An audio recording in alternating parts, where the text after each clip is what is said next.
से खंडहर बन चुका है। हर तरफ मलबा ही मलबा नजर आता है, रोते बिलखते लोग दिखाई देते हैं। लेकिन फिर भी इजराइल अपने हमले बंद करने को तैयार नहीं है।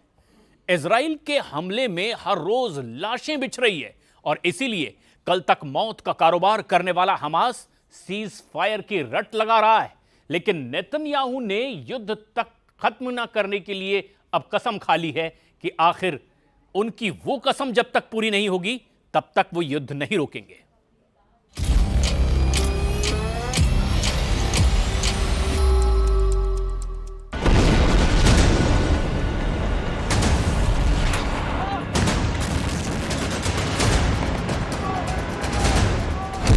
दो हिस्सों में फाड़ डाला गाजा।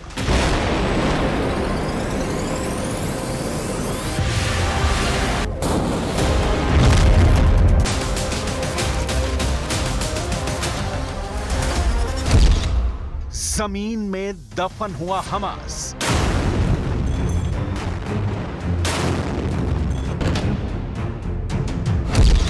अब बंधकों को छोड़ेगा हमास।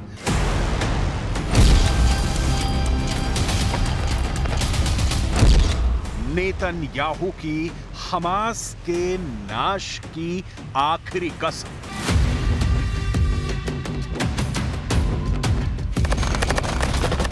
गाजा खंडहर बन चुका है और अब उन खंडहरों की दीवारें भी ढहने लगी हैं, क्योंकि अब इजराइल का सिंगल लाइन एजेंडा है, बिलों यानी सुरंगों में छिपे हमास के आतंकियों को उनकी असली मंजिल तक पहुंचाना। और इसके लिए इजराइल की आईडीएफ के कमांडो दिन रात हमास आतंकियों के बिलों की तलाशी ले रहे हैं। साल, महीनों का आंकड़ा छोड़िए, इजराइल हर दिन मार रहा है, बुरी तरह मार रहा है। गाजा में हर दिन लाशें बिछा रहा है। इजरायली पीएम नेतन्याहू कसम खा चुके हैं कि मारेंगे, मारेंगे और हर कीमत पर मारेंगे। गाजा में इतने बारूद और बम इजराइल बरसा चुका है कि हमास युद्ध विराम चिल्लाने लगा है। लेकिन अमेरिका की युद्ध विराम प्रस्ताव के बावजूद इजराइल अब भी कह रहा है कि मारेंगे और सिर्फ मारेंगे, समूल नाश करके ही दम लेंगे। इजराइल के प्रधानमंत्री बेंजामिन नेतन्याहू ने फिर कहा है कि हम युद्ध तब तक नहीं रोकेंगे जब तक इजराइल हमास के शासन करने और सैन्य क्षमताओं को नष्ट करने और हमास द्वारा बंधक बनाए गए सभी लोगों को मुक्त कराने के अपने लक्ष्य को हासिल नहीं कर लेता। हमास की अब ये हालत हो गई है कि उसने अपनी अहम मांग को छोड़कर गाजा में चरणबद्ध संघर्ष विराम समझौते के लिए अमेरिका के प्रस्ताव को मंजूरी दे दी है। हमास और मिस्र के एक अधिकारी ने शनिवार को यह दावा किया कि हमास ने अपनी प्रमुख मांग को छोड़ दिया है कि इजराइल युद्ध को पूरी तरह से समाप्त करने की सार्वजनिक प्रतिबद्धता जताए।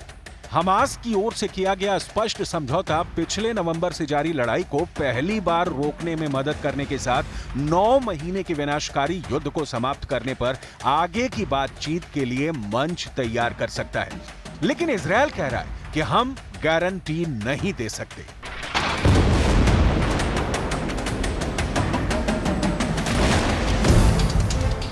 क्या है युद्ध विराम का प्रस्ताव?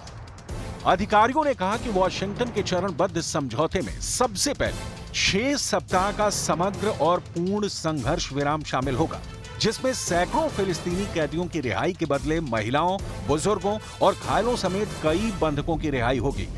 अधिकारियों ने कहा कि इन 42 दिनों के दौरान इजरायली सेना गाजा के घनी आबादी वाले इलाकों से हट जाएगी और विस्थापित लोगों को उत्तरी गाजा में उनके घरों में लौटने की अनुमति देगी। इस अवधि के दौरान हमास, इजरायल और मध्यस्थ दूसरे चरणों की शर्तों पर भी बातचीत करेंगे, जिसमें पुरुष बंधकों की रिहाई हो सकती है और इसके बदले में इजरायल अतिरिक्त फिलिस्तीनी कैदियों और बंदियों को मुक्त करेगा। तीसरे चरण में बंधक बनाए गए मृत लोगों के शवों सहित सभी शेष बंधकों की रिहाई और 1 साल पुरानी पुनर्निर्माण योजना की शुरुआत होगी।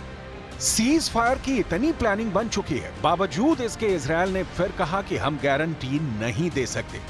आखिर क्या है सीज फायर के प्लान में दिक्कत, ये हम आपको आगे बताएंगे। लेकिन इससे पहले देखिए कि गाजा में अभी इजराइल क्या कर रहा है और क्यों हमास सीज फायर चिल्ला रहा है? तो गाजा के स्वास्थ्य अधिकारी बता रहे हैं कि इजरायल के बम, बारूद और बंदूकें लगातार गरज रही हैं। स्थानीय मीडिया के मुताबिक अभी ताजा हमले में 25 लोगों की मौत हो गई है और 81 लोग घायल हो गए।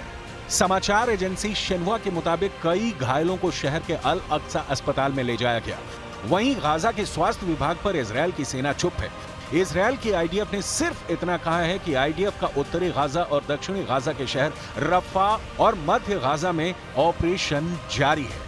आंकड़ों की माने तो इजरायली हमले में गाजा 90% तक तबाह हो चुका है और जो बचा है वो भी खंडहर और टेंट ही है।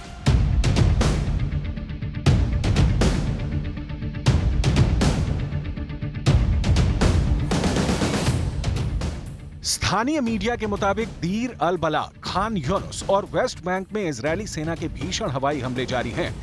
जानकारी के मुताबिक मरने वालों में कई ऐसे लोग भी थे जो जान बचाने के लिए खान यूनुस से भागकर दीर अल बलाह आए थे। दावा है कि मारे गए ये सभी फिलिस्तीनी अपने घरों से भागकर अपनी जान बचाने के लिए खान यूनुस से यहां आए थे। वहीं खान यूनुस शहर में हुए इजरायली हमले में 9 लोगों की मौत हो गई, जबकि कई जख्मी हुए हैं।